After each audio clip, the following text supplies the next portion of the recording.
is a quiet tension surrounding Princess Leonor, and it doesn't come from scandal, rebellion, or controversy. It comes from something far more unexpected: pressure. Immense, historic, generational pressure. Because as Princess of Asturias, Leonor is not simply preparing to wear a crown one day. She is preparing to command the loyalty of Spain's armed forces. And that responsibility has sparked private conversations inside the Spanish military establishment that few people talk about openly.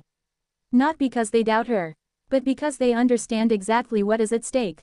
When King Felipe VI ascended the throne, he did so not only as monarch but as Captain General of the Armed Forces, the symbolic supreme commander. The same destiny awaits Princess Leonor. In Spain's constitutional framework, the monarch holds the highest military rank.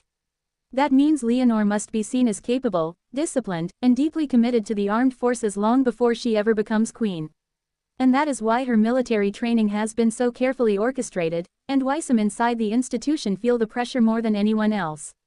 In 2023, Leonor began her 3-year military training program, following the same path once taken by her father, King Felipe VI. She entered the General Military Academy in Zaragoza, one of the most respected and demanding institutions in Spain. This was not symbolic enrollment. This was full immersion: early mornings, grueling physical drills, weapons instruction, tactical exercises, strict hierarchy, no royal shortcuts. The message from the palace was clear: Leonor would earn her stripes like any other cadet. But here is where the quiet concern begins. Leonor is not just another cadet. She is the future head of state. Every move she makes is observed. Every evaluation carries political weight. If she excels, expectations rise even higher. If she struggles, critics whisper. And the Spanish army understands something crucial: her performance reflects not just on her, but on the institution itself. Spain is a constitutional monarchy with a complicated 20th-century history involving dictatorship and transition. The modern armed forces are deeply committed to democratic values, and their loyalty to the crown is constitutional, not ideological. That means Leonor must embody neutrality, stability, and unity. There is no room for perceived weakness. No room for favoritism. No room for error. Officers reportedly insist she be treated exactly like everyone else. No privileges beyond what security demands. No inflated grades. No ceremonial exemptions. And that is precisely the challenge. Because balancing realism with symbolism is delicate. Too much protection, and critics say her training is staged. Too little protection, and security risks increase dramatically. The army must train her as a soldier while guarding her as a future queen. That balancing act creates internal tension, not opposition, but pressure. Another layer of concern revolves around physical and psychological endurance. Military academies are designed to push cadets beyond comfort. Sleep deprivation, high-pressure simulations, team-based survival exercises. For most recruits, this builds resilience. For Leonor, it builds national confidence. The army knows that Spaniards want to see authenticity. They want to know their future monarch understands sacrifice.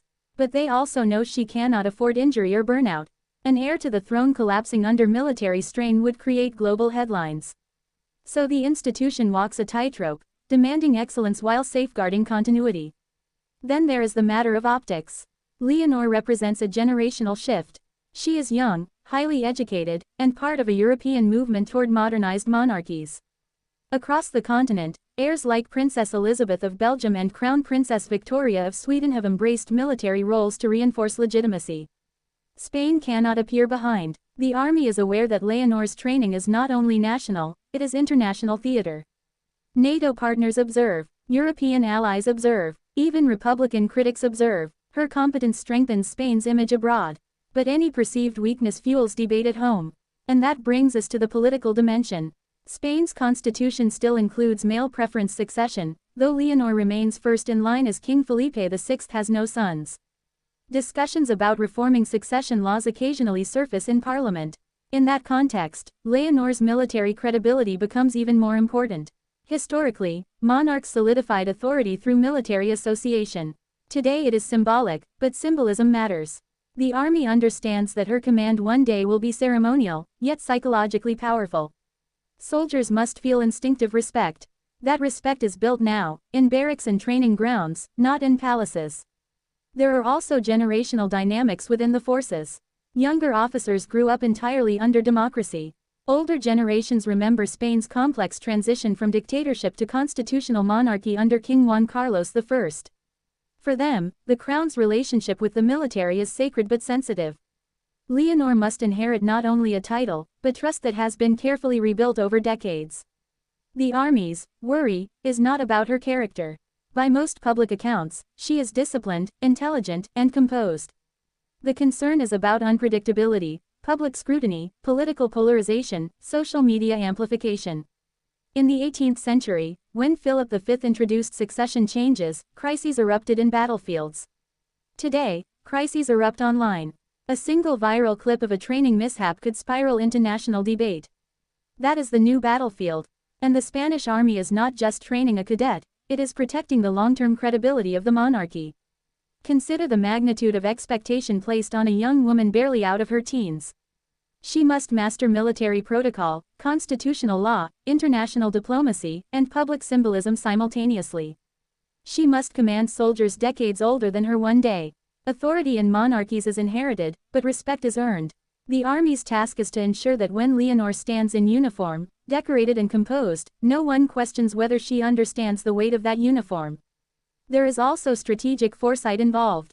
Spain faces evolving global challenges: cyber warfare, geopolitical instability, NATO commitments, humanitarian missions. While Leonor will never direct battlefield tactics personally, she must understand the strategic landscape. Briefings at the highest level require fluency. The army wants a monarch who asks informed questions, not ceremonial ones. That requires intensive preparation behind closed doors. So yes, there is concern, but it is the concern of guardianship, not doubt. The institution knows that the monarchy's future stability rests heavily on Leonor's success. If she emerges from her 3-year training respected by peers, admired by instructors, and visibly competent, it sends a powerful message: the crown is secure for another generation. If the process appears superficial, critics of the monarchy gain ammunition. That is the real fear. Not her failure, but the perception of it. King Felipe VI understands this intimately. His own military formation shaped his image as a serious, disciplined monarch. By placing Leonor on the same path, he signals continuity. But the environment is harsher now. Media cycles are relentless. Public trust in institutions across Europe fluctuates. The Spanish army carries the responsibility of helping craft the next commander-in-chief's public foundation. That is not a small burden. And yet, there is another perspective emerging quietly within military circles: optimism. Many officers reportedly see Leonor's presence as motivating. A future queen enduring the same mud, drills, and exhaustion as ordinary cadets strengthens morale. It humanizes the monarchy. It reinforces unity between crown and country. Spain has long valued the idea of service above privilege. Leonor training shoulder to shoulder with fellow cadets embodies that principle. So why are they worried? Because history teaches caution. Because monarchy is both fragile and enduring. Because public perception can shift rapidly. Because the stakes are generational. The Spanish army is not worried about Princess Leonor the person. They are vigilant about Princess Leonor the symbol. She represents continuity after decades of reform. She represents modernization without rupture. She represents stability in a politically diverse nation. And symbols must be protected carefully. In truth, this period may become one of the defining chapters of her life. Years from now, when she ascends the throne, commentators will look back at her military training as proof of readiness. They will replay images of her in uniform, standing at attention, receiving honors. They will recall that she did not shy away from the demands placed upon her. And the army will know they played a central role in shaping that narrative. The quiet concern inside the barracks is not a crisis. It is responsibility. It is the understanding that training a future monarch is unlike training any other cadet in Spanish history. Every evaluation is historical. Every ceremony is symbolic. Every success builds legitimacy. In the end, Leonor's military journey is not about war. It is about trust. Trust between the crown and the armed forces. Trust between the monarchy and the people. Trust that when she becomes queen, she will not simply inherit command, she will deserve it.